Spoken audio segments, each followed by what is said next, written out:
Alam niyo, iwag po niyo mawala ito sa inyong dating mga puso at isip. Tandaan po natin yung kanyang salita na ang Panginoon ng ating pagsusunod na so lahat po ng ating kabantaan, lahat po ng ating pangangailangan. Kasi ito na po yan. Basta tatawag tayo sa Panginoon ng may kababang loob, malinis na puso. Ang lahat po ng kahilingan natin, tutugunin niya ayon sa kanyang karopa. Amen po. At susunod po magpapatuloy at ngayon po mga kapatid, iyan na po natin ang ating mga puso at isipan. Sentro na po tayo doon sa pinakamahalagang bahagi ng ating gawain. Itong ating pinagkakamasamahan mula sa pagkain po na napakasarap. Pagkain spiritual na yung po nagabay sa ating mga buhay ngayon at magpakailangan kung tayo po ay mananatili sa Panginoon. Palakpakan po natin ang Panginoon sa pangalan ng Panginoon ang ating kapatid na pastor na ngayon at si Pastor Mario. Hallelujah. Salamat natin. Nasa una, seminaryo ako dati. Nagtakitan ako. Bago ako nag-ano, iglesia. Hallelujah. Ito po magandang hapon po sa bawat isa. Muli po, ito na naman po tayo. Maganda po ba dito natin? Ay, ito sinasabi kasi maraming tao hindi na nabinis eh. Diba? Hindi na binibigyan ng pagkakataon ng Diyos na magkaroon pa ng panibagong bukas. Amin po ba? Kaya naman po, about umaga, sabi ng Biblia ay totoo. There's a new every morning. The steadfast love of the Lord never ceases. Hindi po nagmamaliw. Kung nakakita po kayo ng alon ng dagat, ganun po yung pag-ibig ng Diyos, hindi po natatapos. Pagdating man siya sa dalampasigan, babalik po siya, at muli po, babalik din na mag-ibig sa inyo. Ganyan po ang pag-ibig ng Diyos sa atin. Na talaga po hindi po nagmamaliw. Kaya naman po sa apo tayo po imuha sa Diyos, tayo po manalangin. Aming Diyos, hindi po pinagkakatiwala po namin ang aming gawain ito, dalangin po namin, isama mo po kami sa aming pag-aaral ng inyong Panginoon, dalangin po namin na kami po inyong samahan. Ako po, Panginoon, nagagamitin mo, dalangin ko tago po sa iyong likuran, at gamitin mo po o sangayin sa iyong kalooban. Ito po umayag at mataas sa buhay ko, Panginoon. Ito po ang samang dalangin sa pangalan ni Jesus. Amen. Tapos po ito po ay pamilyar na po sa ating alata. Malimit rin po itong binabanggit po sa atin ng ating mahal na pastor. Nung aral ko, ito po yung kanyang isa sa mga verse na ginamit. Actually, nag-stress sa puso ko yung verse na yun. How many times ko na siyang narinig at nababasa pero I never did a message on that particular verse. Sabi ko, Lord, mahirap to. Maguguto, umaga sa pagkain, dinuguan to. Medyo mahirap-hirap to. Pero sa biyaya ng Diyos, sa pananalangin natin, patuloy natin pagtulog sa Panginoon, nandun po yung karunuan na nagmumula. Amen po ba? Kaya naman po, ang topic po natin sa akong to, puso, mong isip, mong karunuan. At sabi pa nga ng iba doon, buong lakas. All thy heart, with all thy soul, and all thy strength. Alam po ba? Yan po yung topic po natin ngayon. Makikibasa po tayo sa aklat po ng Deuteronomy chapter 6 verse 5. Deuteronomy chapter 6 verse 5. Ano? 6 verse 5. Ang sabi po dito sa wikang English po, and you shall love the Lord your God with all your heart and with all your soul and with all your might. Amen po ba? Talon po tayo sa Matthew 22 verse 37 po. Matthew 22 verse 37. 22, verse 37. 22, verse 37. Ito po ang sinasabi ko sa Wikang Banyaga ulit. Simulan po natin sa 36. Ito po ang sinasabi sa verse 36. Teacher, which is the great commandment in the law? 37, and he said to him, you shall love the Lord your God with all your heart, with all your soul, and with all your mind. Ulihin po ang pagkakabasa po ng salita po ng Diyos sa ating kalagitnaan. Marami na po ako naririnig na nagtuturo po na sinasabi po nila, we are not under the law. Tapos na daw po ang law, which is, nagkaroon na po ng dispensation period kasi by grace na tayo. Dati raw yung panahon na may salita is by law. Kaya daw po, we are not under or bounded sa law. Ngayon, patutunayan po ng Biblia sa hapong ito na tayo po ay sakop pa rin ng kautusan. Nabasa po natin, magkakaroon po tayo tinatawag na parallelism. Pagdalasulan po, pagkaparehas po. Na ang ating Panginoong Jesus ay dumating po siya dito para hindi po sirain ng kautusan. Tama po ba yun? At yung sinod ng ating Panginoong Jesus ay nanggaling pa po sa aklat ng kautusan. Sa aklat po ng Deuteronomy. Sa po sa mga sulat ni Moses. So, naniniwala po ako ng buong puso, buong isip, at buong kaluluwa na tayo po ay sakop ng kautusan. At ang kautusan pong sinasabi nito na hanggang ngayon, mula pa sa panahon nila at hanggang po sa susunod na henerasyon, ay tayo po ay masasakop ng batas na ito. Ang batas na sinasabi na sumasakop po sa bawat mananampalataya mula noon at hanggang ngayon ay ang batas ng 10 utos ng Diyos. Hindi po siya binago, hindi po siya inalis ng ating Panginoong Diyos. Amen po ba? At yung batas na sinasabi ng siguro kulang lang po sa konting pag-aaral ng mga teacher po na iba, no? Na akala po nila pag sinabi doon, kasama na po lahat. Yung no po na sinasabi po doon, kagaya niya sinasabi ni Pablo sa aklas po na Filipos na nagsabi, we are not under the law or we are not bound the law. Ang law na sinasabi po doon, pag pag-aaralan po natin, magkakaroon po tayo ng siyatag na historical background o pag-aaral mula doon sa sinasabi ni Pablo kung ano po yung konteksto na yon, yun po yung mga batas ng mga dinagdag ng mga Pariseyo. Yun po yung mga law na idinagdag higit sa 10 utos ng Diyos. Actually, sa Book of Leviticus, marami pang dinagdag ang utos ng Panginoon. No? Pero may idinagdag din po ang mga Pariseyo. Doon po tinapos yung Pablo na kung mga batas ng mga Pariseyo, mga kautusan ng mga Pariseyo to, ay hindi na po tayo sakop. Much more sa mga tradisyon ng mga Israel.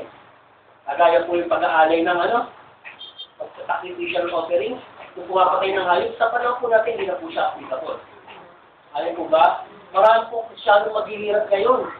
Pag nagkasala sila, magbibili sila ng isang mga tupa. Kaya ang tupa, i-export pa natin doon, i-import pa natin sa Israel. Eh kasi yung po ba isang ano ng tupa? Alam po ba? Hindi po siya applicable. May mga kultura po tayong ginagala. Meron po mga pagkakataon na para lamang po sa Israel. At hindi po para sa mga Hentin. Alam po ba? Now, ano po yung tinatapos ko po dito? Under po tayo ng 10 utos ng Diyos. Now, which is, ginawa lang pong dalawa ng ating Panginoong Jesus. Actually, yung law na itinagdag ng mga Pariseyo, yung po yung tinatanggal po ni Pablo. Kagaya po yung tinatawag nating Code of Hammurabi. Si Hammurabi po, isa pong dakilang tagapagturo ng panahon nila. Na kung saan, na siya po yung nagbigay ng explanation na ngipin sa ngipin, gano'n. Mata sa mata, ngipin sa ngipin. Siya rin po na ng tinatawag na, kunyari, pag hindi mo na nagustuhan yung asawa mo, pwede mo na siyang iwalayan. O kaya kung merong ginawa ang kapwa mo na ganito, gano'n din ang gagawin mo. Which is added.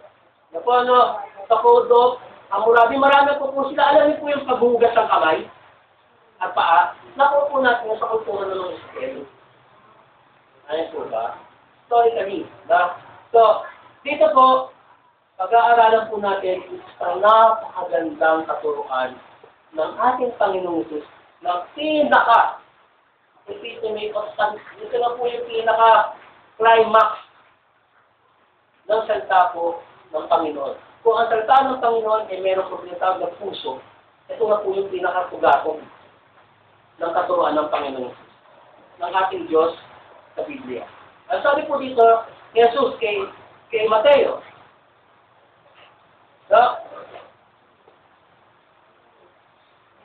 balikan po natin yung Deuteronomy chapter 6, verse 4. Akat po muna tayo ng konti. Balikan po natin yung pinagmulan po ng lahat ng ito. Sabi po doon sa Deuteronomy chapter 6, verse 4. Hear, O Israel, the Lord is our God, the Lord is one. Ano po ba?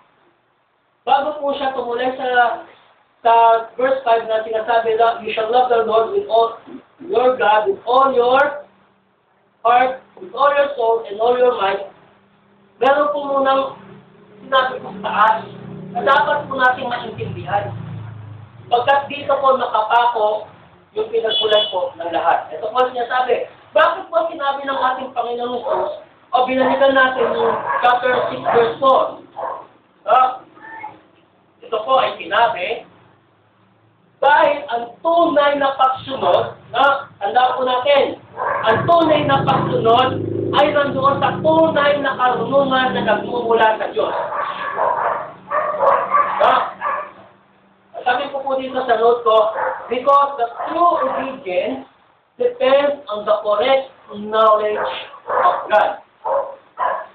Ang tunay na pagsunod ay ito po, nagmumula po siya sa tunay na pagkatuto at karunungan na nagmumula sa tunay na Diyos. Ano po ba? Pag hindi niyo po nakilala ang tunay na Diyos, hindi niyo po kaya sundin yung tunay niyang kautusan. Ano po ba? You cannot obey His true commandments. At hindi mo rin malalaman at hindi mo rin maintindihan ang kanyang mga gawa. Ano po ba? O tinatawag natin mga kasyanang pagkilos ng Diyos sa buhay natin. Pagkat, ito po sinasabi ko dito, hindi mo malalaman ang mga bagay nito pag hindi mo naintindihan kung sino ang tunay na Diyos. Ano po ba? Pag hindi ka naging acquainted sa Kanya. Ano po ba? Now, sinabi to ng Diyos sa mga Israel, hear, O Israel, the Lord is God, is one God, is one Lord. Dahil sa lahat na nakapaligid sa kanila, puro na mga pagano. At sandamakma na mga Diyos. Kaya nga po, pagtuloy nyo, pag sinabi ng Panginoong Hesus, at yung sinabi ng Diyos Ama dati, pag meron kang sasakopin na lugar, ang utos ng Diyos, total annihilation, genocide, lahat talaga papatayin, wala kayong ititira kahit isa. Di ba? Talaga, no man's land. Alam niyo po kung bakit? That is divine execution.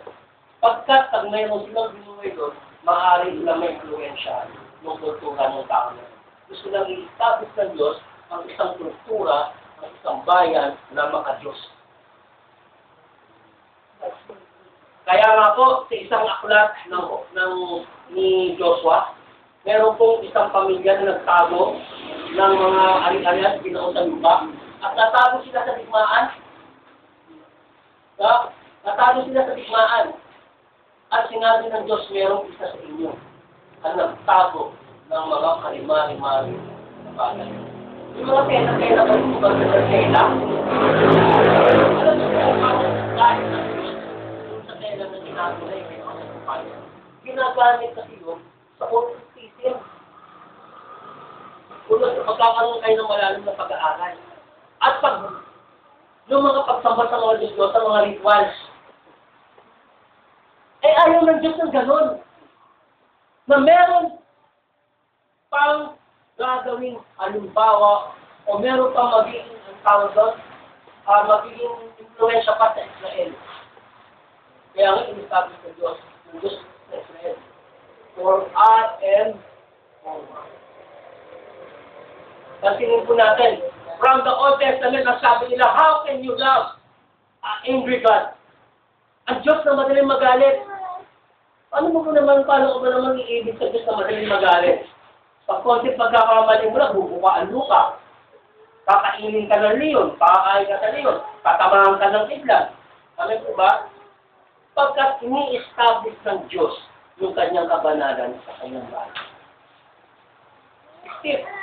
Very stiff. Yung ang judgment ng Lord doon sa mga sumusuway sa ito.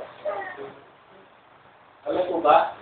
You will pay the price. Yung laitin mo lang yung lingkod ng Diyos, kagaya kay Elisha, ng tinukso siyang kalbo, yung mga tao doon, pinakain sa leon kaya yun.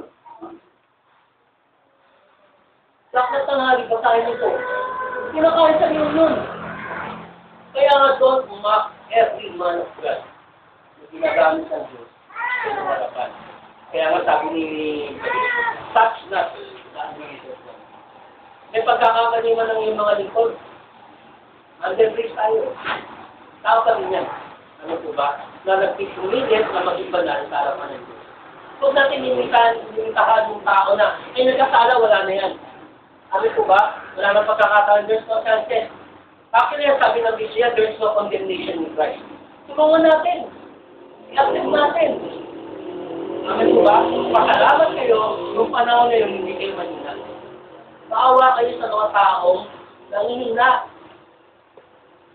At hindi sa lahat ng pagkakataon mo. Ano po ba? Now, to the topic. Ang sabi dito ng Panginoon, it's on thy heart. Bakit sinabi kayo ng Panginoon, all thy heart? Pag sinabi ko ng Bibliang heart, is, ang meaning po nito ay sleep of understanding. Ang puso natin kasi, ang pinagbumulan ng lahat ng pag-unawa. Ano po ba? Sleep of understanding. Pag sinabi ni all thy heart, all. Hindi po 90%, 80%, 70%, o 50%. Ang sabi ng Panginoon, all. Lahat. Amen po ba? Pag sinabing lahat, wala kang titira. Kumbaga, pag kumain ka sa plato, sinasabi ng mga magulang natin, o mga tatay natin sa panahon, uubusin mo, huwag kang magtitira. Tandaan mo, meron pa kang pilosopo, no? Mga biruan sa alamesa. Maraming magugutom, maraming nagugutom sa labas. Kaya umusin nila. Meron naman pilosopo sa mga. Eh, pag kinubusip po ba ito, magubusip din po ba sila? Kasi na gano'n. Amin po ba? Kasi sinasabi dito, ubusin mo. Ubusin mo. Kasi sinasabi ng Panginoon dito, lahatin mo. Amin po ba? Yung pag-ibig mo sa Diyos, ito po yan. Higit pa sa trabaho mo, higit pa sa pamilya mo, higit pa sa mga kaibigan mo, higit pa sa lahat na meron ka na iniibig mo. Ano po ba? Patuloy po ba yung sinasabi ng Panginoon? Sa totoo lang po, pag sinabi po, with all thy heart, with all thy power, all the faculties and supremely more than all things and beings, willing to give up all that we hold dear at His command. Pag sinabi ng Diyos, kapatid, panahon na para bitawan mo yan. Ay nagtatalang sa isip mo. Kung hirap kayo na walang trabaho sa panahon ngayon. Diba? Pambili nga lang ng shampoo, baka mamumblema ka. Kasi sinasabi na ng Diyos, hindi na siya. Hindi na siya magiging pagpapala siya.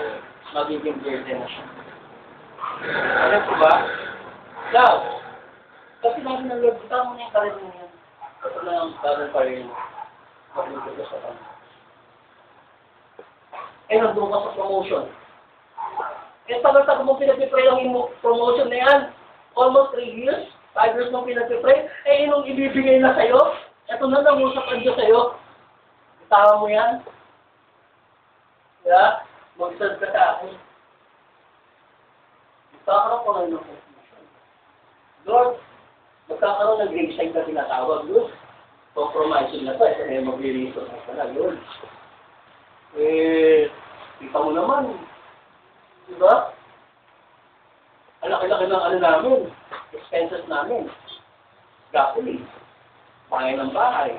Tuition fee. Mga ganito. Mga ganyan. Kala niyo po ba ang mayayaman? Mas malaki pa ang expenses niyan kaysa sa mga ordinary tao. Pero tayo masyadong titingala sa kanila na ito lang ulam natin, nakaprasong ulam. Pasalamat tayo, meron tayong ganyan. Eh yung mayayaman, kahit po yun, may sabihin natin may kotse, meron po silang mga gandang mga kagamitan ng bahay. Ang laki po ng mga expenses niyan. Sabi po ba? Ang laki po ng maintenance nila ito. Pagbabayad nila ng condominium, everything, sakyan, ganito. Ang laki kaya. At hindi rin po madali pag mayaman. Kaya nga po ang sinasabi ng Panginoon nito. Mapunti tayo sa isang araw kung mayroon tayo. Ano po ba? Kasi ini-establish ang Diyos sa atin yung tinatawag na inner peace. Pagkat kung meron kang inner peace, walang gugulo sa'yo. Hindi ka magugulo. Ano po ba? Walang dahilan para hindi ka magtiwala. Kasi sinasabi dito na Panginoon, soul thy heart. No? Buong puso. Ngayon, no? Sabi ng ano, sabi ng ilan, eh, unahin ko muna yung cross. Bago muna ako magliligod sa Panginoon. Nahirap ang kondisyon yan. What if kinuha ka ng Diyos, hindi ka nakapaglikod, eh meron kang calling. Pagdating mo sa langit, ulog ka. Alam mo kung bakit? Yung Bema judgment na tinatawag sa Aklat ng Korinto, ito po yung panahon na magbibigay na ng reward. Bibigyan ka ng putong ng buhay. Alam mo ba? Dahil sa hindi ka naglingkod sa Panginoon, anong putong ang makukuha mo? Nandun ka lang sa isang sulok habang nanonood ka. Na yung iba, na nagtagal, pero binigyan po sila na kalwalatihan ng Diyos. Putong, crown of life. Alam po ba? Alam niyo po, isa napakaganda pong tinuturo na Panginoon dito. Mahalin natin ng Diyos. No? Sa higit sa mga bagay na minamahal natin. Bakit po? Simple. Logic. There are temporary. Even the dearest one na minamahal mo, there are temporary. At ang pag-ibig mo sa Panginoon, from eternity past to the eternity future. Magpa, basta walang hanggan. Pag pumanaw ka man dito, yung pag-ibig ng Diyos, pag-ibig mo sa Diyos, ang magbibigay sa iyo ng dahilan para makapunta ka doon sa Kanya. Kahalian. Alam po ba? Hindi niyo po ba alam si Lord ang Diyos? Grabe sa Genesis God. Kaya nga po sabi niya sa Aklat na Mateo, you cannot serve two masters. Yung isa, itatatwa mo at yung isa, susundin mo. Alam po ba? At ang sabi ng Diyos, kung nasaan ang puso mo, nandoon ang Panginoon mo. What if you find out na ang puso mo malayo pala sa Diyos at nandoon pala sa iba?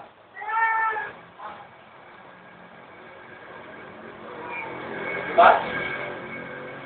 Simple lang po. Ito po, wala po tayong tatamaan po dito, no? Ang kasalaman po nandiyan, nasabi sa Hebrews chapter 4, verse 12. It's a two-edged sword. Ang iba yung pinag-aralan natin nakaraan, no? Kasi sinasabi ng Panginoon, unahin mo muna ako. Kung may gawal, unahin mo muna ako.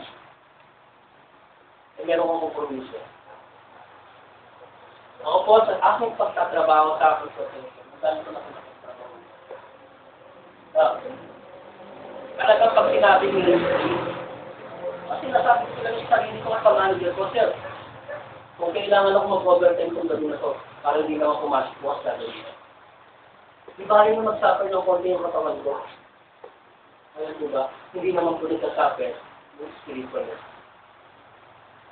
Alam mo ba? Depende na lang po talaga sa commitment ko sa Diyos. Yung commitment ko sa Diyos, hindi mo nang measure kung gano'n siya kamahal. Alam mo ba?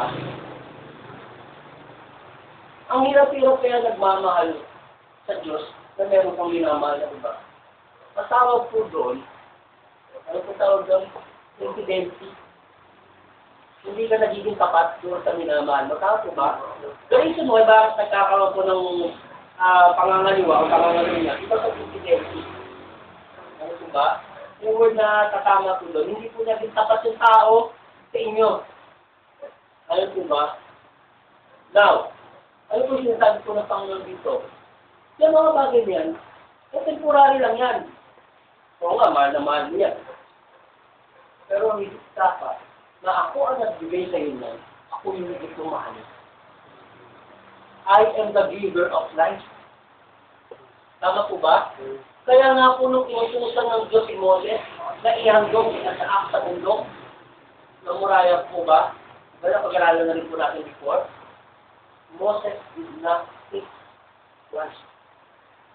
Dahil naiintindihan ni Moses, nung binigyan siya ng Diyos ng anak, alam ko ba, mahal na mahal niya to, pero mas naiintindihan niya na ang mas mamahal niya yung nagbigay kay Isaac. Alam ko ba? Minsan yung pagmamahal natin sa Panginoon, sinadaan na rin sa pagsubok. Nawawag po tayong matinag sa maliliit na pagsubok at huwag na mawala o mabuwasan yung pagmamahal natin sa Diyos. Ano po ba? Meron pong isang, for example, meron pong isang malaking opportunity na maging sa'yo. Sabi ng Panginoon, sabi ng opportunity na sa'yo, it is a life, one of a kind. Pwede kayong namin dito. Siyempre, papasok na dyan sa isip ko na, oo nga, makakapaglingkod din naman ako sa Panginoon sa susunod na panahon eh. Alam po ba? Makakaano naman ako, at least may sabi ko, makikitahin ko, magta-text naman ako, tutulong naman ako. Pero nungka, sin is not on the bite, it's on the bait. Nandun sa kain. Alam po ba? Kaya dapat, hindi lahat ng opportunity, ginagrab natin, ina-under prayer natin. Kung itong opportunity ba ito ay karapat-dapat po ba natin tanggapin? Kagaya ni Satan, in-offer niya ang lahat sa ating Panginoon, pinakita niya po lahat ang yaman ng mundo. Pero ang Panginoon ay sadyang Panginoon. Alam niya po, ang sinasabing tunay na kayamanan at ang hindi. Artificial na blessing. Dahil ang tunay na kayamanan sa Diyos, nagmumula. Alam po ba? Now, sinasabi, sense of security. Alam niyo po ba sa Amerika, madalas mag-recession? Sa ngayon ha, kaya nga po maraming Amerikano kumakaming sa bisig eh. Kasi pag nag-recession sa kanila, lahat apektado. Pag nawalan sila ng trabaho, pag nahin ng bahay, maiinit ang bako. Ano po ba? Yung mga sasakyan. Di ba nga, sabi nga ng iba, di ba na walang bahay sa Amerika ngayon, basta meron ka lang sa trabaho, magugulo ka eh. Minsan nagtatrabaho nga, underemployed. So, nagtatrabaho, puso-puso oras. Nagtatrabaho, kulang ang bayan. Mababa yung sweldo. Alam mo po yung recession, ganun po sa Amerika. Dito naman po, sa atin, at sinong po natin, gagamit po ako ng definition na dati, usong-uso na po yung tinatawag na riding in tandem. Tama po ba? Hindi mo na alam kung sino yung papatay sa'yo eh. Nang masakit pa nito, hindi kilala yung papatay sa'yo. Pagkakalanin nito ang motor, babariling ka. Tama po ba? Napapanood pa ako sa, kailan lang, sinanood ko yun. Alam mo ano, tutukan, ang daming tao, wala nakialam. Bakit po ginagamit sa mga illustration ko? Yung dalawang klaseng illustration, Recession sa Amerika, ang kinukuha niya, anak buhay, pamilya, yung ari-arian. Ito naman rising in tandem, ang kinukuha niya buhay. Wala pong, kumbaga sinasabi ko po dito, nasa na po tinatawag natin security. Ano po ba? Now, bakit ako gumagamit ng parallel security tayo pagkatulad po? Dahil ang tunay pong security po, na yung pagmamahal po natin sa Panginoon. Kung gaano po natin kamahal ng Diyos, nandun po yung security ng buhay natin. Ayun po ba? Hindi po tayo kagaya ng katulad ng mayaman, nag-impok ng kanyang mga kayamanan sa kamali at sinabi niya na wala na akong gagawin, mayaman na ako eh. Yung sasabi ng Panginoon, ano kung gusto ng Panginoon sa mayaman na yan? You fool. Ang gano'n ka. Kaya tayo mga Kristiyano, bibigyan tayo ng karunungan ng Diyos. Huwag po tayo magpapakahangal sa mga munting bagay na ino-offer ng mundo. Dahil ang pagmamahal natin tunay at buong buo sa Diyos ang magbibigay sa atin ng linaw ng direksyon ng buhay natin. Kaya nga po, seek of understanding. Kaya nga sabi ng David, I will read the words in my heart so may I not sing thee. Ipapako ko po ang lahat ng puso mo sa puso ko. Hindi ko magkakaya. Ito po, grabe ang pagmamahalin natin sa Diyos. Kaya nga naman tinawag siya, a man after God's own heart. Kao na pinakamalapit sa puso ng Diyos. Lalo, posible po ang mangyari sa atin ngayon? Hindi po. Nagkasala rin po siya. Pero kinilala niya sa harapan ng Diyos kung kasalanan niya. And He is willing to pay the price. Kaya nga nabuo po yung awit 51 eh. Yung kinilala ni David ang kanyang sarili sa harapan ng Diyos. At ang Diyos po bigyan ng mga consequences. Namatay po yung anak ng Absalom. At hindi po siya pwede magsalubong templo ng Diyos. Kundi yung anak niya kasi may nagpulong ng kamay, tulo sa kanya. Ano ba? Now, with all my heart. At ano po sa atin ng Panginoon ngayon? Mahal mo ba talaga ako?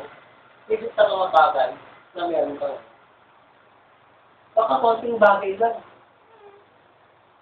Unahin mo sila.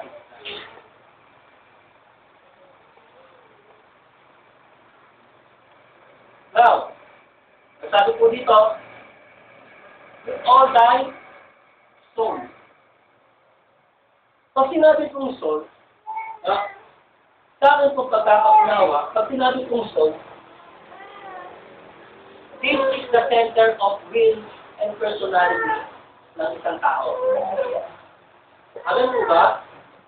Nandito na po yung kalooban ng tao sa kaluluwa. Kaya nga po, tandaan po natin,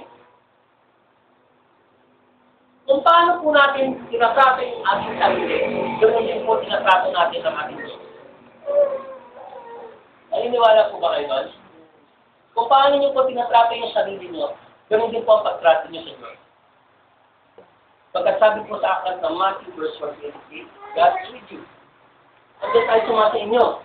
At wala kayong gagawin sa sarili nyo na hindi nyo po ginagawa sa Diyos. At wala kayong ginagawa sa Diyos na hindi nyo po ginagawa sa sarili nyo.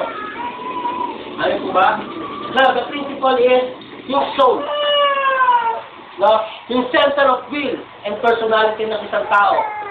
Now, ang sabi ng Panginoon, love thy God with all your will and personality.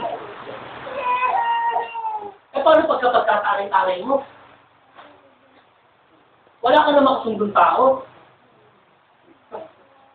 Anong mamahalin ka doon sa iyong pag-uugali at personalidad? Alam po ba? Kaya nga sabi po sa aklat ng siguro po matandaan yung verse na Roman, ako rin po, ang sabi po doon, we are ambassador of Christ. Alam po ba? We are ambassador of Christ. Alam niyo po, pag sinabi po natin ambassador, kunyari ikaw ambassador sa ibang bansa.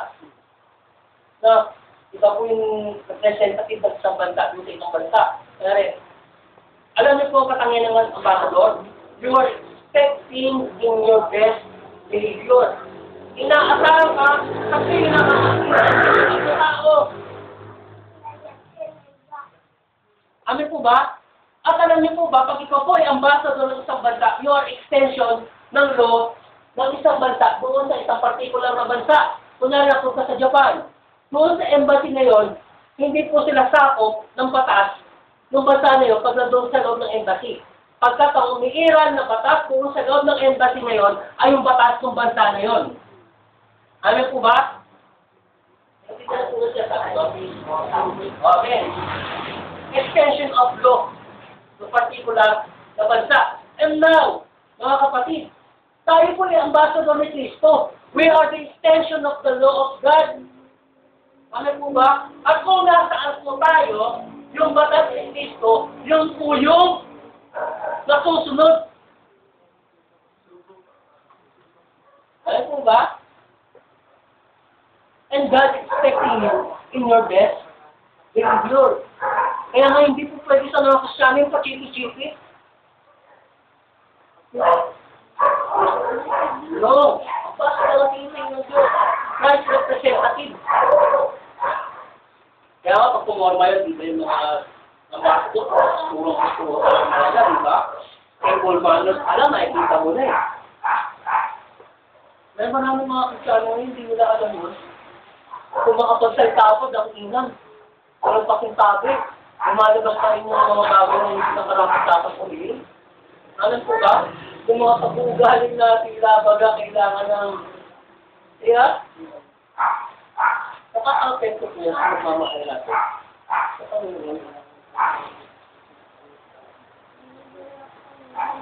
Alam po ba? At alam mo po, ang tao, pag nakita nilang nagbabago ang isang tao dahil sa Panginoon, it is a great power also to change their life. Magtataka ngayon sila. Dahil ito dati kismosa to ah. Ngayon nangawag ang Biblia, nag-share ng bagay. Dati iba-ibang buhay yung sinisyamen ko, ngayon buhay yung Kristo. Ayun, diba? Dati itong tao na to, ano to eh, siga-siga ko dun sa account ko eh. Ha? Siga-siga to eh. Ayun po ba? Ano po, sa lugar po namin, talaga naman sa may kamo, tayo naman po yung natin. Kaya tayo nun, nire-respeto rin naman po tayo doon. Tayo sila doon. Dati nga, pag sinabi niyo yung pangalan ko, sabi sila, ilan na po ba si ganito? Sabi ilan. Okay. Ganun ako dati, ganun ako bait. Alam po ba, pero nakilala tayo sa Panginoon. Grabe. Talagang binabak niya. Alam niyo po, ang nakapagbago po sa buhay ng tao, ito na po.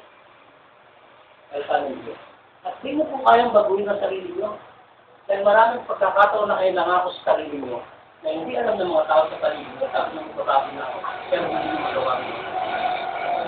Diba? Because there's no power. Ano po ba? The only power that you can in your life will change is the power of God. At yung power ng God na yun ay nagmumula po sa salita po ng Diyos. Ano po ba? Bakit nagbabago po yung mga prinsipyo natin sa po yung mga perspective natin yun?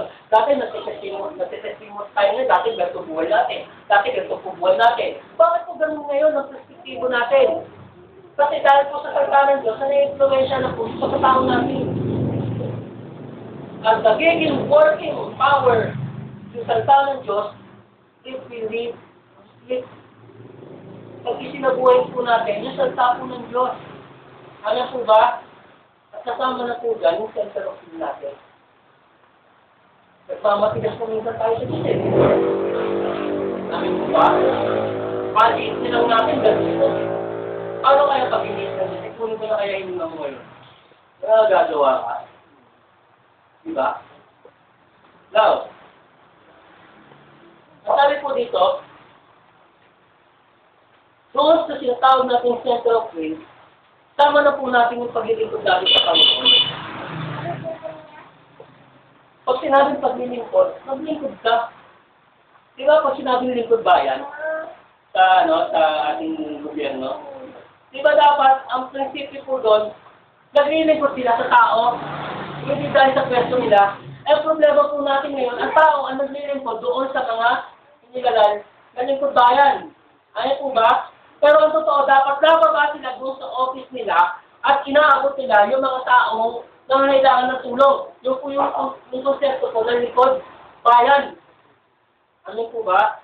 Now, how can you serve people, how can you serve God if you cannot serve people? Ano po ba? And how can you praise God kung ang mga tao sa paligid mo, God na God sa'yo? Dahil sa mga pag-ugali mo. Ano po ba? Now, ganyan ang biyahe mo. Dito sa pinatag natin, with all thy soul,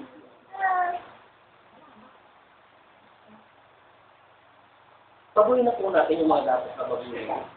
Sa ating pag-ugali. Ano po ba? Dati, meron din po, isa din po ako sa mga pikon na tao. Ako, bago pa ako dati magsalita, natamaan ka na eh. Susuntukin kita, nasusuntok na kita. Mapatuwa kita, napatuwa na kita. Mas una pong yung gawa. Salita. Ito mga kapatid, kung tayo mga pikon, kung mainitin ng ulo, kasi sa mga bagay na gusto baguhin ng sa atin. Kung dati mapagmataas tayo, alam mo ba? Gusto mo tayo mapagpakumbaba. Pagkat ang tao mapagpakumbaba, malapit po ang Diyos sa kanila. Paano po tutungan ng tao marunong? Meron tayo tutungan ng tao marunong. Alam po ba? Oo, di ba? Kaya nga po, pag nagtanong, dalawang bagay lang. Nagtatanong ka kasi gusto mong i-challenge yung tao. Pag ano nagtatanong ka, talaga hindi mo talaga alam. Alam po ba? Kaya nga po mga kapatid, ang sinabi ko rin yung sa akin na, tara, sunod ka sa akin. Ano pong sasabihin natin? Lord, umula. Umula ngayon.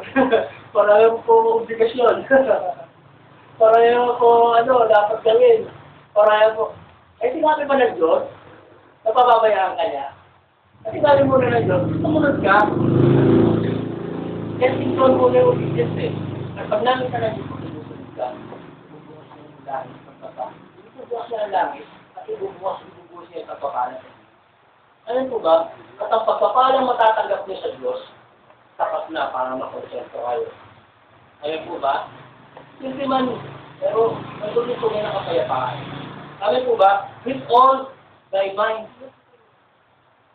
Pinag-aaralan na natin yung tatlong ng tao.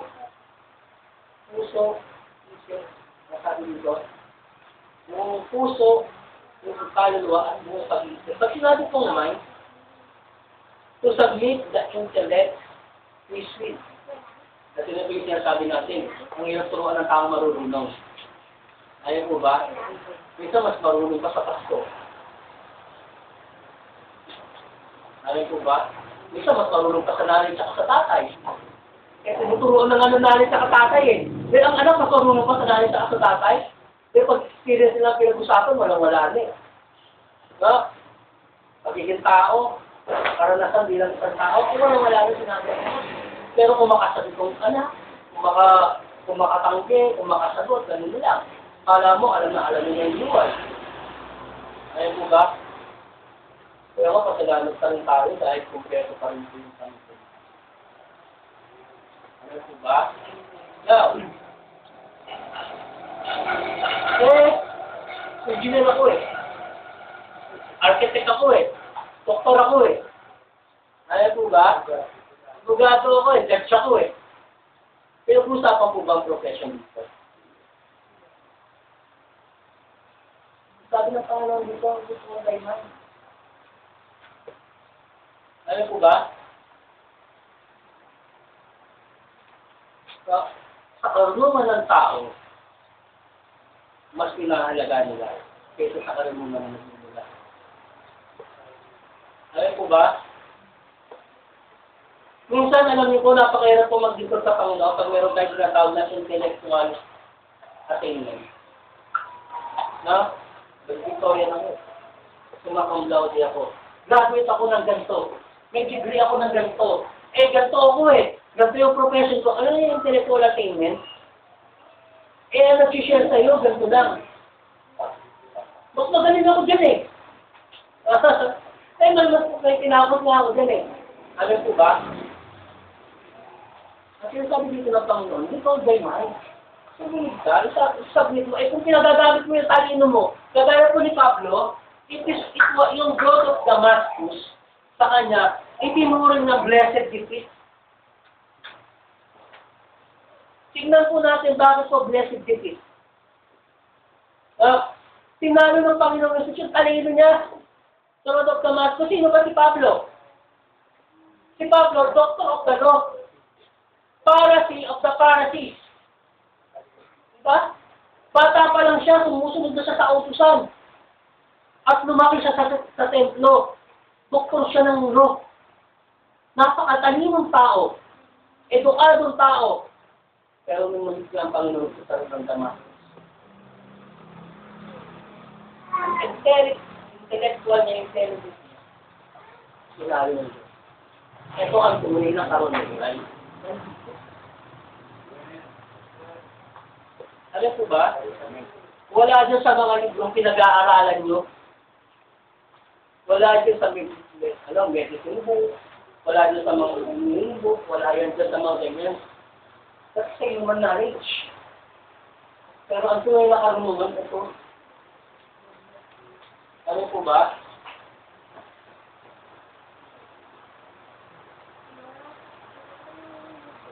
Ngayon po, nagamit pa rin ng Panginoon yung karunungan ni Pablo. Alam po ba? Mas naiintindihan niya na ang karunungan pala ng Diyos ang higit sa lahat kaysa sa karunungan ng tao. Kaya nga, tignan mo pag nakikipag-debate siya, he is the best theologian sa Bible. Pag nakipag-usap siya, talaga namang kilala na ang Diyos eh. Alam po ba? Kasi pinagagamit niya yung talino niya sa Diyos. Alam niyo po yung talino natin, kung panagamit natin sa Diyos, kung itasapit natin yung talino natin sa Diyos, mas ibigyan pa ng Diyos ng buhay natin. Alam po ba? Sino po nangarap dito na magpuputi lang? Sino po nangarap dito maging baturero? Meron po ba?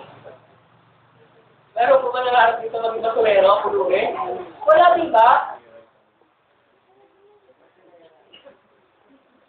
Nasabi nga po nung isang eskwelahan, slogan nila na sa isang school, your priority is to make your future better. Nasabi naman ng school, and to make it happen is our responsibility. Alam po, sabi ng Panginoon sa akin, yung mga intellectual nyo, yung karunungan nyo, intelligence nyo, yung talino nyo, sabi ng ating gano'n, kung masasakot pa sa akin yan, magagamit natin yun. Sabi ng Panginoon, yung karunungan ng mundo, kung sabi mo ba, para maging powerful yan, dapat sinasabi natin sa Panginoon.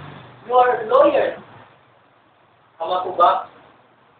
E kung ginagamit mo yung talino na yan, tama po ba? Para manubigan sa katotohanan.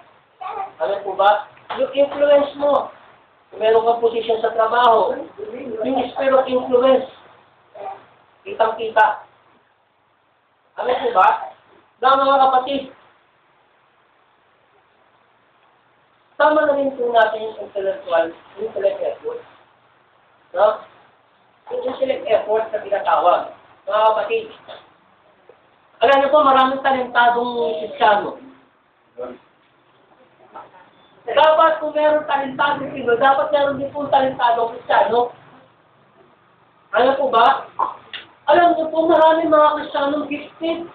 Pero ayaw nila ipagamit sa Panginoon. Buong-buo ang kamay, buong-buo ang paa, buong-buo yung bibig. Diba? Ayaw ipagamit sa Panginoon. Alam niyo po, pag meron kayong pagkakataon na gagamitin kayo ng Diyos, at di nyo ginawa. Ang sabi sa inyo ng Panginoon doon, cheater kayo. Ninanakawan nyo ang aking kaharian. Pagkat yung mga regalo kong gift niya sa inyo, nilaan ko yan para sa ministeryo, ayaw nyo paggamit. Ano po ba? Napakarami ko sa ano gift eh. Pagkali mag-drawing. Eh kung yan na ginagamit po natin sa church na magagawa tayo ng mga lettering, tama po ba? Ayan po ba? Eh, meron ka palang gift ng ano, evangelism. Tapos nagmumukho ka lang sa bahay mo. Ayan po ba? Eh, ba't hindi mo kayo gamitin yung bibigyan para iyan sa Panginoon? Alam mo po, kulang, puso. Ayan po ba? Na, mga kapatid, dito ko sinasabi ng Panginoon sa atin, ibigin natin ang Diyos ng buong puso, na may pumpang pagkaunawa sa Diyos kung sino siya. Ano po ba? Buong kaluluwa. No? Kung sino tayo. No? Na dapat binabago ng Diyos sa harapan niya, inaano natin, napakatiwala natin sa Panginoon.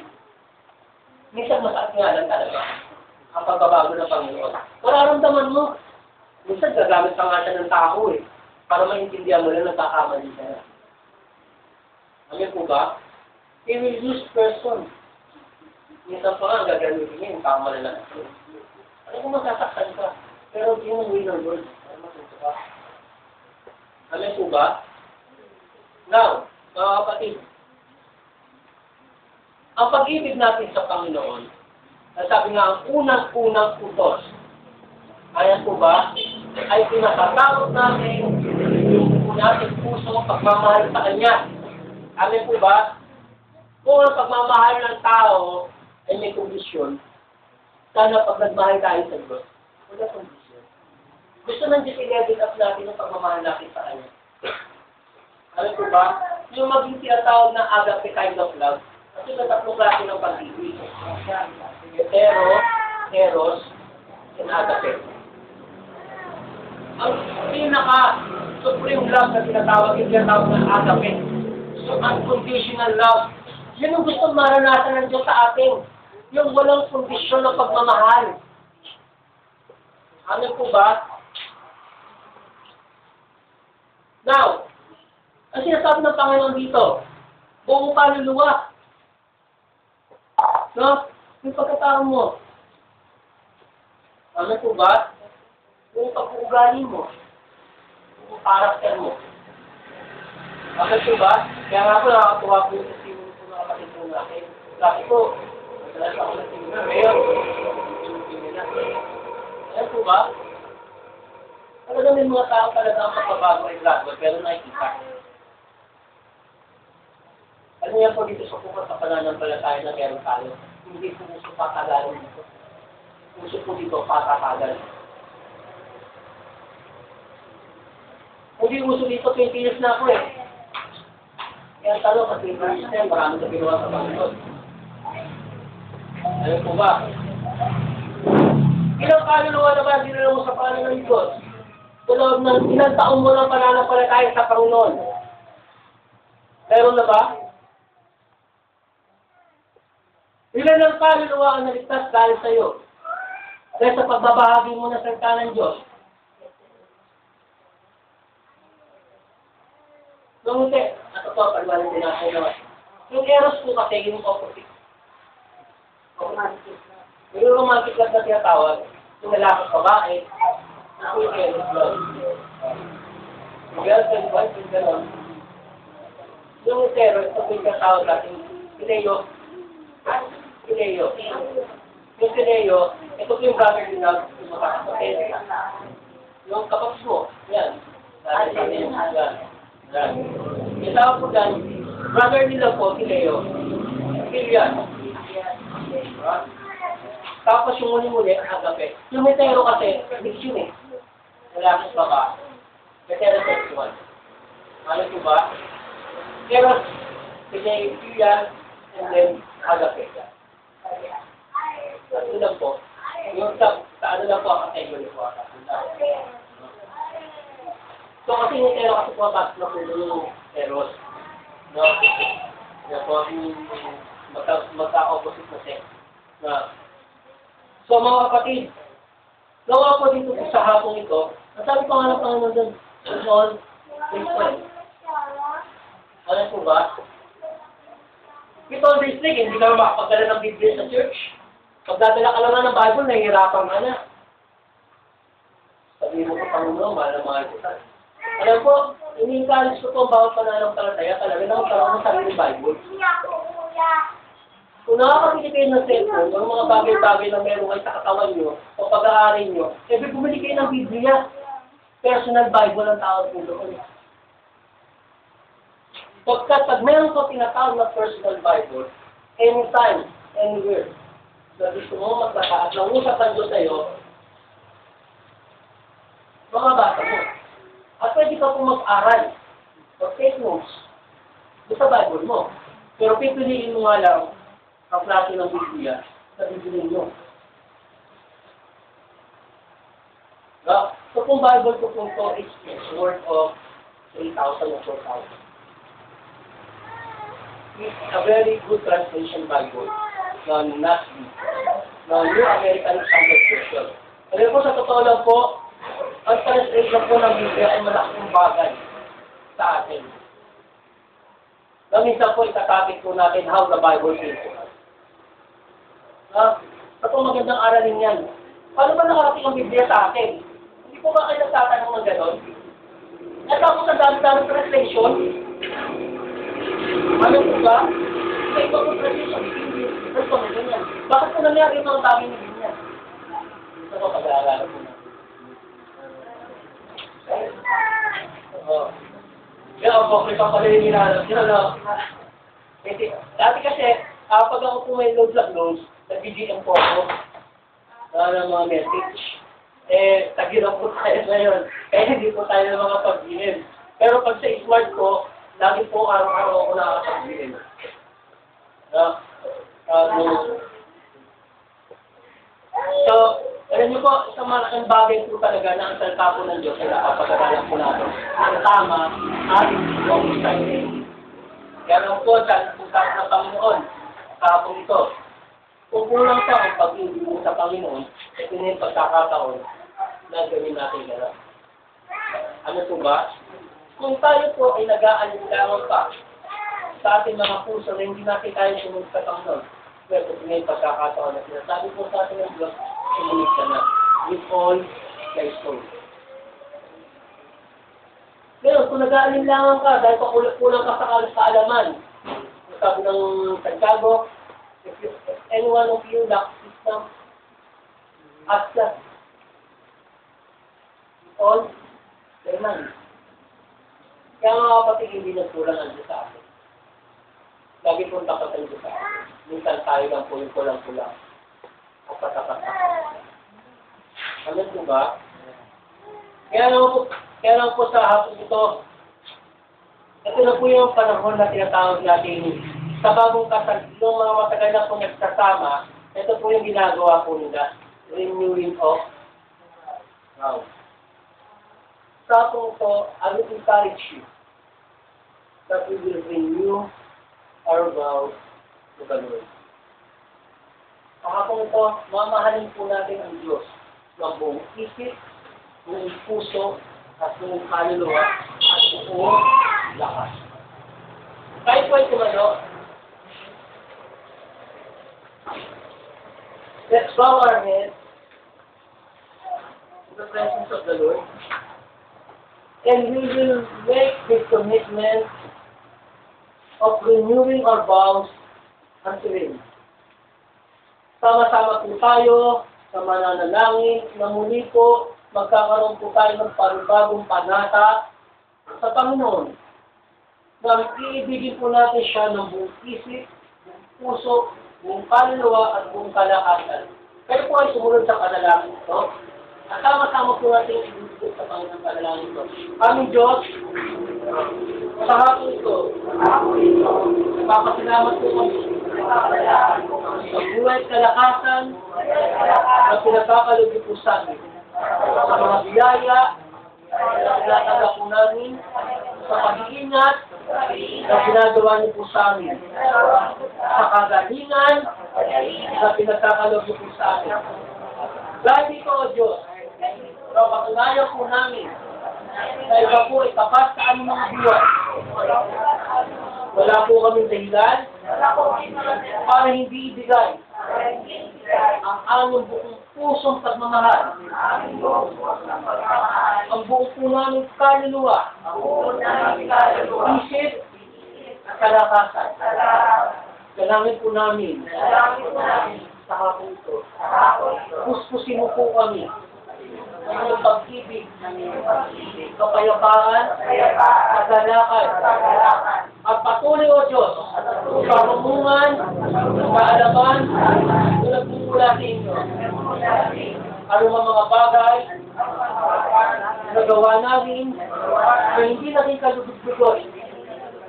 Pagdadamot sa ministeryo mo, Panginoon. Ito na po yung panahon. Ibibigay na po namin ang lahat na kung ano meron po kami. Talento, karunungan, sa ano pa mang paraan na makakapulong po kami. Sa inyong church, pagkakaroon po sa amin. Maraming salamat po, Diyos. Naniniwala po kami sa pagkabagong panata namin sa inyo. Kami po ay kalulugan mo. Samahan mo po kami sa aming pagluluto. Sa pangalan ni Jesus. Amen. Ako na po mananalangin. O Diyos, maraming salamat po, Panginoon. At patuloy, O Diyos, na narinig po ang aming pusong pananalangin sa inyo. Kailangan po namin, O Diyos, na kami po patuloy, O Diyos, ang samahan mo, O Diyos, sa aming mga paglakad, sa aming buhay pananampalataya. Kaya nga, Panginoon, sa protektahan mo po kami. Pero tinawa kami na yung Banal na Espiritu. Panginoon, maraming salamat po sa hapong ito. Tunay nga, O Diyos, ikaw po ang mataas at mayat sa buhay ng bawat isa. Pagpamang tawag na namin sa pangalan ni Jesus, sa lahat ng magsabi ng Amen.